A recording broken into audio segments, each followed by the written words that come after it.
آئیے کتاب رحمت سورہ الکہف اٹھائیں۔ اللہ تعالیٰ نے ایک واقعہ بیان کیا ہے حضرت موسیٰ اور حضرت خضر علیہ السلام کا، کہ حضرت موسیٰ علیہ السلام عزم مصمم کر کے جب چلے تو اللہ فرماتا ہے کہ ہم نے حضرت موسیٰ علیہ السلام کو جس بندے کی نشانی بتائی تھی وہ بندہ ان کو وہاں مل گیا۔ سفید چادر اوڑے حضرت خضر علیہ السلام وہاں لیٹے ہوئے تھے، تو یہ جا کے ان کے پاس کھڑے ہو گئے کہ حضرت میں آپ کی خدمت میں اس لیے آیا ہوں کہ اللہ نے آپ کو جو خصوصی علم عطا کیے ہیں میں ان کو سیکھنے کی غرض سے آپ کی چوکھٹ پہ آیا ہوں۔ کہا تم میرے ساتھ صبر نہیں کر پاؤ گے، معاملے مشکل ہیں، سفر دشوار ہے، منزل کٹھن ہے، اور میرے معاملات ایسے ہیں کہ تم اعتراض کرو گے اس کے بغیر تم رہ نہیں سکتے۔ حضرت موسیٰ علیہ السلام نے کہا اگر اللہ نے چاہا تو آپ دیکھیں گے میں صبر کروں گا اور آپ کے کسی حکم کی کسی کام کی میں نافرمانی نہیں کروں گا، کسی کام کا انکار نہیں کروں گا۔ کہا کہ اچھا شرط یہ ہے کہ جو میں کروں اس پر تم اعتراض نہیں کرو گے، سوال نہیں کرو گے، یہاں تک کہ میں خود ہی نہ بتاؤں۔ تو کہا کہ یہ شرط ٹھہری، میں کوئی بات نہیں کروں گا۔ فانطلقا، دونوں چل پڑے، دریا کے پار جانا تھا۔ جو کشتی کا مالک تھا، کشتی بان تھا، وہ حضرت خضر علیہ السلام کو جانتا تھا تو اس نے کرایہ بھی نہیں لیا، لیکن جب کشتی پر سوار ہوئے تو عصا مار کے حضرت خضر علیہ السلام نے کشتی کا ایک پھٹا توڑ دیا۔ تو بے ساختہ حضرت موسیٰ علیہ السلام نے کہا آپ نے پھٹا توڑ دیا، یہ سارے ڈوب جائیں؟ کہا میں نے کہا تھا نا تم میرے کاموں پہ صبر نہیں کر پاؤ گے۔ تو حضرت موسیٰ کو یاد آیا، کہا میں بھول گیا تھا، اس پر مواخذہ نہ کیجیے۔ پھر دونوں چل پڑے، بچے کھیل رہے تھے، ایک خوبصورت لڑکا وہ بھی بچوں میں کھیل رہا تھا۔ حضرت خضر آگے بڑھے اور اس کی گردن مروڑ دی، اس کو قتل کر دیا۔ صاحب شریعت تھے حضرت موسیٰ علیہ السلام، نہ رہ سکے، پھر بول پڑے ایک جان کو بغیر کسی جان کے بدلے میں قتل کر دیا، اس نے گوایا کیا تھا ہمارا؟ آپ نے بہت ہی جو ہے وہ غلط کام کیا، یہ کام اچھا نہیں کیا آپ نے۔ کہا میں نے کہا نہیں تھا کہ تم میرے ساتھ صبر نہیں کر پاؤ گے۔ کہا ایک موقع اور دے دیجئے، اب اگر میں نے کوئی اعتراض اٹھایا تو پھر دوبارہ مجھے آپ اپنی صحبت میں نہ رکھیے، عذر تمام ہو جائے گا۔ پھر دونوں چل پڑے، یہاں تک کہ ایک بستی میں دونوں آئے تو آپ نے بستی والوں سے کہا کہ ہم مہمان ہیں، آپ ہماری مہمان نوازی کیجیے، کھانا کھلائیے۔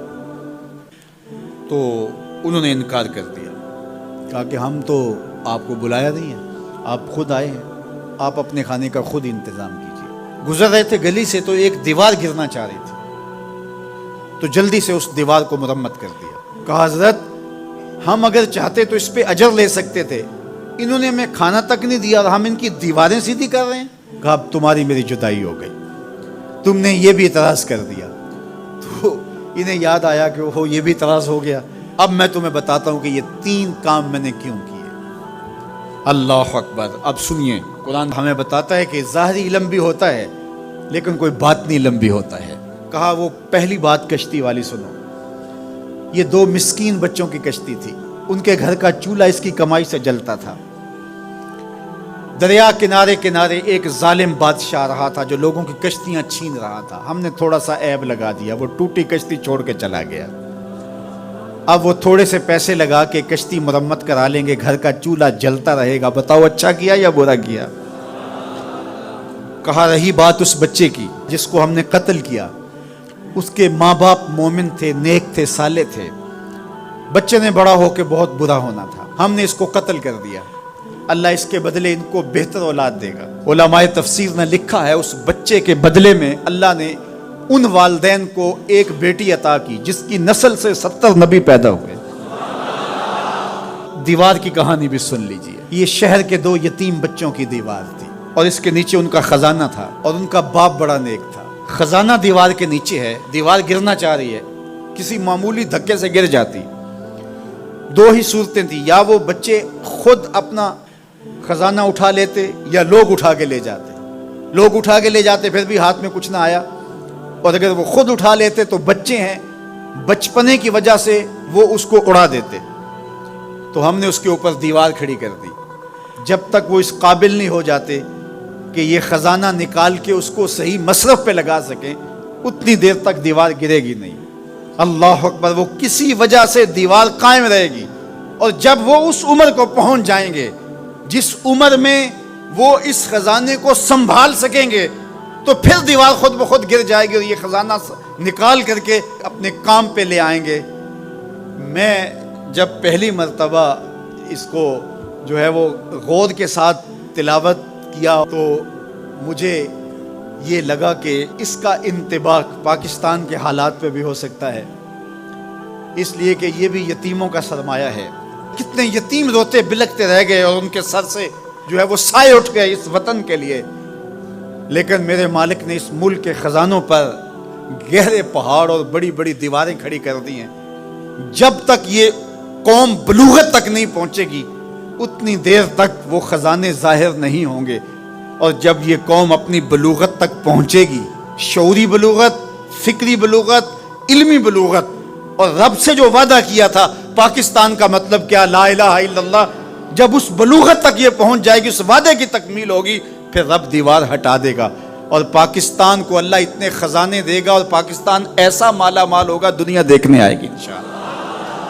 اس لیے رب نے دیواریں بنا کے رکھی۔ تمہارا باپ معین الدین چشتی بڑا نیک تھا، تمہارا باپ داتا گنج بخش علی حجویری بڑا نیک تھا، تمہارا باپ حضرت مجدد الف ثانی بڑا نیک تھا، ان کی وجہ سے میں دیواریں کھڑی کر رہا ہوں اور مضبوط حصار لگا رہا ہوں تمہارے خزانوں پر، اور وہ وقت آئے گا جب تم بلوغت کی عمر کو پہنچو گے، دیواریں ہٹ جائے گی اور تمہارا وطن زمانے پہ مہکتے پھول کی طرح اور چمکتے ستاروں کی طرح اور روشن آفتاب کی طرح چمکتا اور مہکتا دکھائی دے گا، اور زمانہ پاکستان دیکھنے آئے گا، پاکستان دنیا کی قیادت کرے گا انشاءاللہ۔ تو کہا یہ تعویل ہے ان باتوں کی جو باتیں میرے رب نے مجھے بتائی، اور یہ میں نے اپنی مرضی سے نہیں کہی، اور جو میں نے کیا اپنی مرضی سے نہیں کیا۔ تو یہ باطنی باتیں ہیں، شاید یہ باطنی باتوں کے جوش میں یہ بات بھی میں کر گیا۔ وہ کیا کسی نے کہا تھا کہ بھری محفل میں ایک راز کی بات کہہ دی، بڑا بے ادب ہوں سزا چاہتا ہوں۔